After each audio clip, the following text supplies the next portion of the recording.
नमस्कार मित्रों, मैं हूं मीनू पांडे और आज जैसा कि आप जानते हैं कि हम नई शिक्षा नीति के बारे में बात कर रहे हैं। और नई शिक्षा नीति जो है, नेशनल एजुकेशन पॉलिसी जो है, एनईपी जो आई है 2020, 34 साल बाद एक बहुत बड़े नवाचार के रूप में दुनिया के सामने एक उदाहरण के रूप में पेश की गई है। और सबसे मज़ेदार बात यह है और एक आनंददायक बात यह है कि इसकी शुरुआत भारत से हो रही है। जब किसी ने इस तरह की रिफॉर्म करने की बात सोचा ही नहीं है, और उस तरह का रिफॉर्म हम करने जा रहे हैं। जैसे कि हमारी पहले से भी जो ऋषि वाली जो गुरुकुल परंपरा रही है, उसमें जिस तरह के चीज़ों को जो फोकस किया जाता था, इसका बेस भी वही है।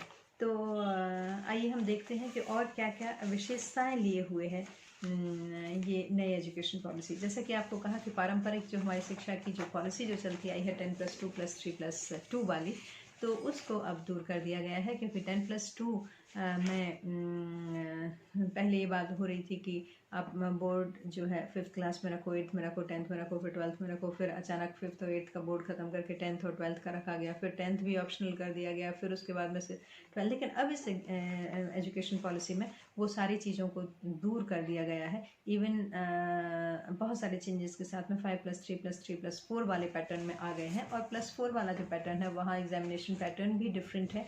वहाँ पर जो एग्जामिनेशन है वो ईयरली नहीं रहेगा, वो सेमेस्टर वाइज रहेगा। वहाँ पर जो ग्रेड सिस्टम को या परसेंटेज सिस्टम को फॉलो ना करते हुए क्रेडिट सिस्टम को फॉलो किया जाएगा। और इस पर अभी फर्दर डिस्कशन होगा, पर जो पॉलिसी में जो मेंशन है वो यही है।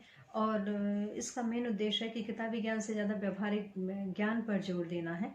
क्योंकि कई बार क्या होता है कि पढ़ाई जब छूट जाती है तो वो सारी चीज़ों को फॉलो करना पॉसिबल नहीं हो पाता है। तो इसलिए यहाँ पर सर्टिफिकेट, डिप्लोमा, डिग्री और रिसर्च की डिग्री वाली जो कॉलेज एजुकेशन में जो बात हुई है, first year, second year, third year, fourth year वाली, कि मल्टीपल लेवल एंट्री और एग्जिट की बात हुई है। साथ ही मल्टी डिसिप्लिनरी अप्रोच अभी तक सिर्फ एक आप बोल सकते हैं कि देखने को मिलता था, सुनने को ही मिलता था। एक्चुअली उसका इम्प्लीमेंटेशन नहीं होता था।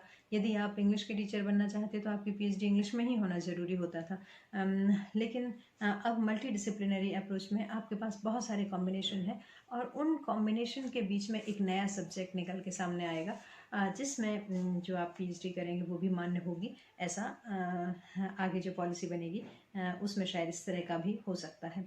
एमफिल नहीं रहेगा, जो आपको पता है। मल्टीपल डिसिप्लिन सिस्टम जो है, क्योंकि वो कंपार्टमेंट्स जो है वो हटा दिए गए हैं। स्ट्रीम सिस्टम, यानी कि आप आर्ट्स के हैं या कॉमर्स के हैं या किसके हैं, तो इस तरह से हटा के एक कॉम्बिनेशन जो है वो रखा जाएगा।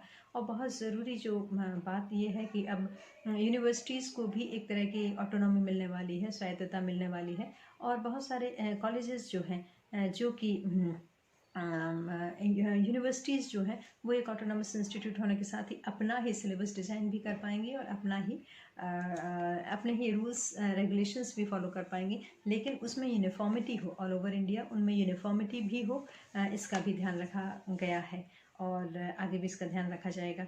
और जैसा कि आप सभी जानते हैं कि 6th क्लास के बाद ही इंटर्नशिप का मौका मिलेगा, तो उसमें पेंटिंग, ड्राइंग, इस तरह के सब्जेक्ट्स भी हो सकते हैं। और साथ ही साथ में वहाँ कोडिंग के लिए भी जो नई चीज़ सामने लेकर आई गई है, ये बहुत ही स्वागत करने योग्य है।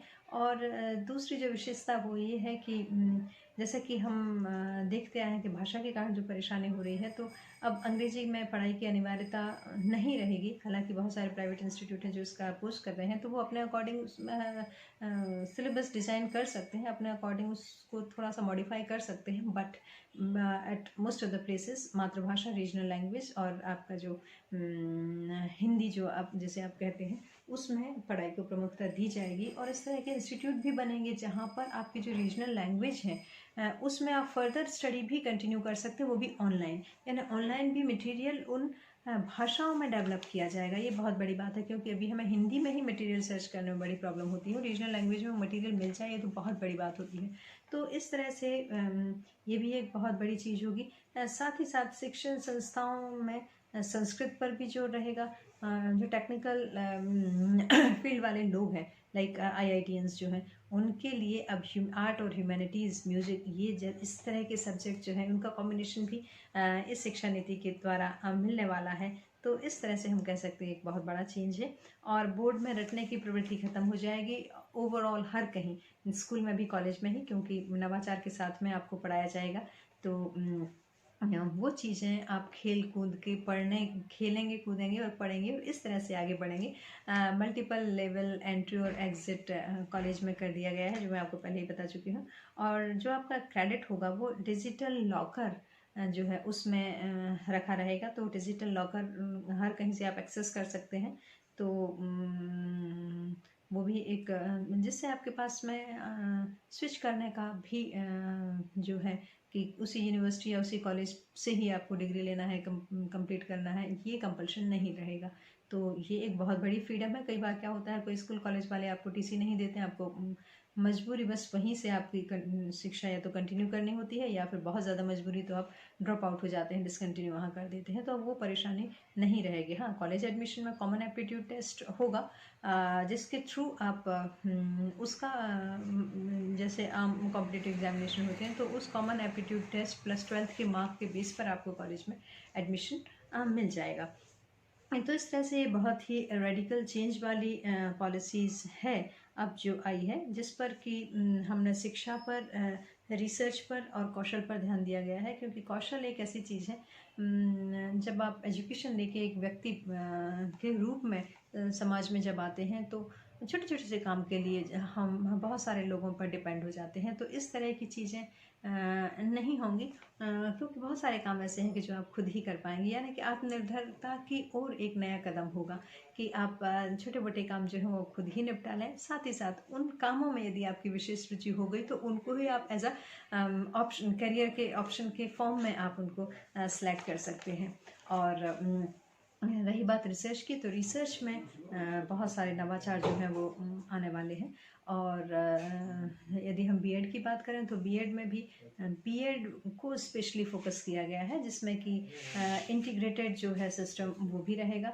तो इस तरह से टीचर एजुकेशन के लिए स्पेशली एम्फेसाइज करना, क्योंकि सबसे ज़्यादा परेशानी टीचर एजुकेशन में ही होती है। टीचर अच्छा नहीं तो शिक्षा अच्छी नहीं हो पाएगी। तो टीचर की ट्रेनिंग करना बहुत आवश्यक हो जाता है। और यदि इस तरह के टीचर्स हैं जो कि विदाउट ट्रेनिंग जो ऑलरेडी जॉब में है, तो उनको उस इंस्टीट्यूट की रिस्पॉन्सिबिलिटी हो जाएगी कि वो उनको ट्रेनिंग प्रोवाइड करे और उनका अपग्रेडेशन भी करता रहे, ओरिएंटेशन भी करता रहे समय समय पर। तो इस तरह से लाइफ लॉन्ग लर्निंग हर किसी के लिए रहेगी, ये बहुत इम्पॉर्टेंट एस्पेक्ट है। और रिसर्च के लिए एक नया सेल जो बनेगा, उसमें वो ये रिसर्च की सारी चीज़ों को कंट्रोल करेगा। क्योंकि हम देखते हैं कि यदि हम ग्लोबल लेवल पर जाएं तो एआई जो है, मशीन लर्निंग है, आर्टिफिशियल लर्निंग है, आर्टिफिशियल इंटेलिजेंस है, इन पे बहुत काम हो रहा है। तो हमें भी वो सारी चीज़ें जानने की आवश्यकता है। यानी कि आपको डिजिटली या यूँ बोल सकते हैं टेक्निकली साउंड होना पड़ेगा, डिजिटली एडवांस होना पड़ेगा। वैसे भी कोरोना में हम बहुत सारी चीज़ें जो हैं वो सीख गए हैं, ऑनलाइन एजुकेशन ही चल रही है एक तरह से। लेकिन उन सारे टूल्स को आप कितने इफ़ेक्टिवली यूज़ कर पाते हैं, क्योंकि आगे का समय इस तरह का ही होगा। मैक्सिमम फोकस ऑनलाइन लर्निंग पर ही होगा, ऑनलाइन टीचिंग लर्निंग पर ही होगी। तो टीचर के अंदर वो कंटेंट की नॉलेज हो, कंटेंट को वो किस तरह से एक्सप्रेस कर पाता है ये भी हो। बाय चांस वो टीचर ना हो, बल्कि बाय चॉइस वो टीचर हो। क्योंकि यदि आप बाय चांस एक टीचर होते हैं तो आप उतना अटेंशन पे नहीं करते हैं, लेकिन बाय चॉइस होते हैं, यदि टीचिंग आपका profession, teaching as a profession आपने सेलेक्ट किया है, आपकी हॉबी है, आपका पैशन है, तो आपका नज़रिया कुछ अलग रहता है। और जब आप इतनी मेहनत करेंगे तो ऑब्वियसली आपकी सैलरी जो है उस पर भी बहुत उसको भी एक इम्पॉर्टेंट पॉइंट के रूप में लिया गया है कि आपको प्रॉपर सैलरी दी जाएगी। टीचर को एक प्रॉपर सैलरी का जो है वो प्रोवाइड किया जाएगा।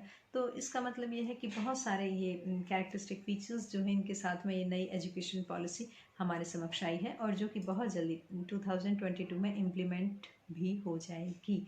तो आशा करते हैं कि अब हमारे देश का भविष्य एक बहुत ही शानदार शिक्षा जो पॉलिसी है, शिक्षा की जो नीति है, उसमें पढ़कर निखरेगा। और शिक्षा जहाँ उत्तम हो तो देश को आगे बढ़ने से कोई नहीं रोक सकता है। तो इन्हीं आशाओं के साथ में नमस्कार।